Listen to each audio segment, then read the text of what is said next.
I've not had the opportunity to play around. This listed as Genhal Black, but it's actually an ink that I came up with. Originally entitled Victoria's Merlot. It'll work. There's two things you have to know. Actually, there's several types of ink.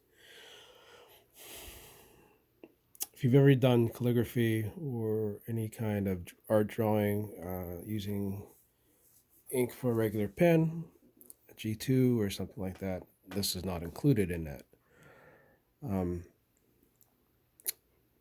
You have fountain pen ink, and then you have what is called India ink, or an iron gall ink that has lacquers in it that on most pens used for calligraphy that are tipped with a nib, like a feather that people would write with. The problem with this is if you use it in a fountain pen, it'll clog the feed.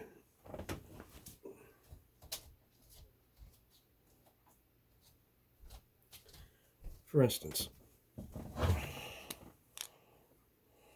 have here a fountain pen nib, and you can see the feed, and you can see ink reservoir that takes ink from here through here. In this span, so you have tines, you have a lot of things that can gum up. So your only solution is to use fountain pen ink, and I always tell people use fountain pen ink over what I was always taught was India ink. So I won't be using India ink, but I could use with this particular pen India ink. I went through a phase where I wanted to learn how different pens worked, and I bought this. It's a very delicate pen, extremely delicate, and it's a type of calligraphy. At one point would have been a calligraphy pen, though it's not. I'll set it down here so you may see it. It is a glass Murano.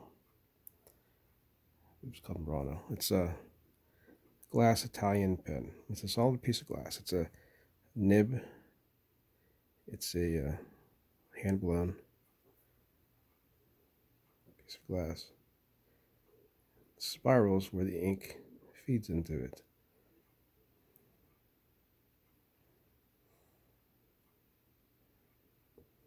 I did all this with regular gall ink. So what you do is you dip it in. It coats it. See, as with any pen, especially ones that you would use for calligraphy or special drawing, ink is going to ride up the nib. The benefit of this is that it actually has more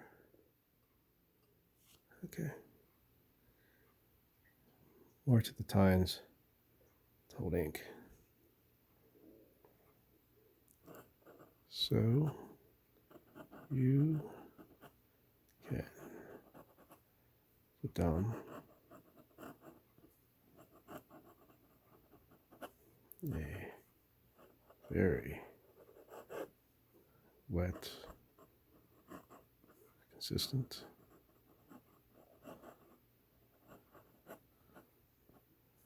line, and it has line variation. Much the same way that things would have been written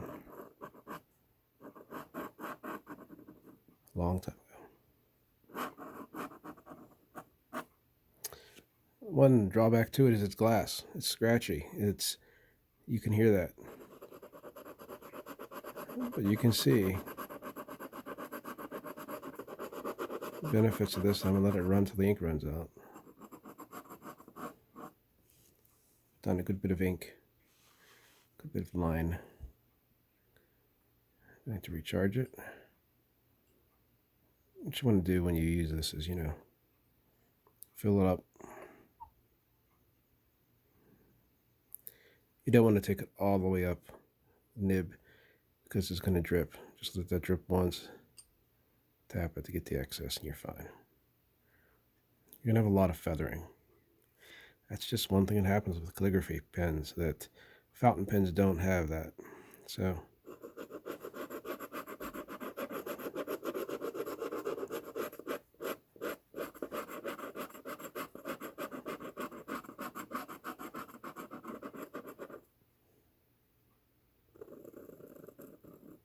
you can hear that.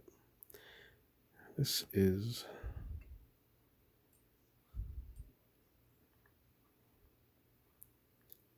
Soria's Merlot.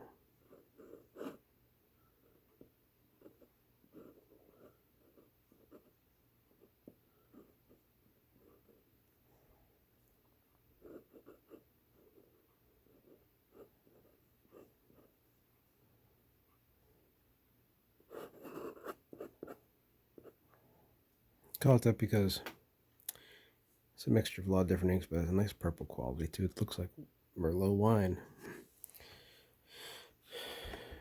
See how it shades when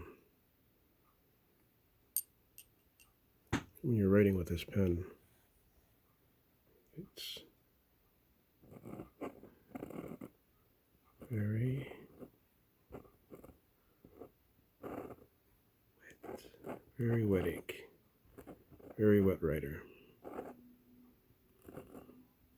It's one of those things I bought that at the time sounded very awesome. Wow, I'm gonna have a glass pen from Italy, and it's awesome, but I'm always afraid of breaking it, so I don't use it very much.